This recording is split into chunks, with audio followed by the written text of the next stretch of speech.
लोकसभा चुनाव नजदीक आते देख जयंत चौधरी ने पार्टी के साथ मिलकर तैयारियां तेज कर दी हैं। अपने पार्टी नेताओं को भी लगातार जमीनी स्तर पर सक्रिय कर दिया है।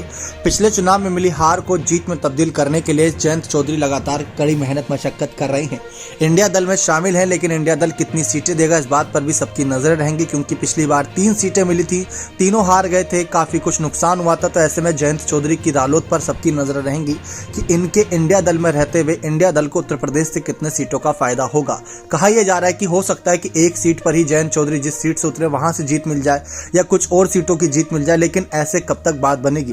जी हां, जैसा कि आप जानते हैं कि पूर्व प्रधानमंत्री चौधरी चरण सिंह के अनुयायियों को साधने निकले हैं, तो ऐसे में जयंत चौधरी के लिए थोड़ी मुश्किलें होंगी। और जयंत चौधरी पहले उनकी पार्टी के तमाम समर्थक नेता भी यही चाहते थे कि मायावती की बसपा का भी साथ मिल जाए तो चुनाव लड़ने में थोड़ी आसानी होगी, क्योंकि पिछले चुनाव में अगर रालोद हारी थी तो ऐसा नहीं कि करारी हार हुई, कुछ सीटों पर नंबर 2 और कुछ सीटों पर अच्छा खासा वोट परसेंटेज भी बढ़ा था, तो वो एक उम्मीद रख रही है। लेकिन अब उनको पता चल चुका है कि मायावती उनके साथ नहीं आएंगी, मायावती ने इंडिया दल में आने साफ इनकार कर दिया है। तो जयंत चौधरी ने अपनी पार्टी की तैयारियों को तेज कर दिया है।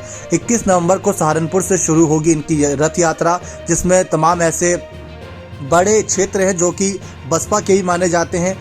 15 लोकसभा क्षेत्र और 75 विधानसभा क्षेत्रों से उनकी यात्रा होते हुए गुजरेगी। उनका मुख्य फोकस युवाओं को जोड़ने पर रहेगा और दलित वोटर साधने पर भी रह सकता है।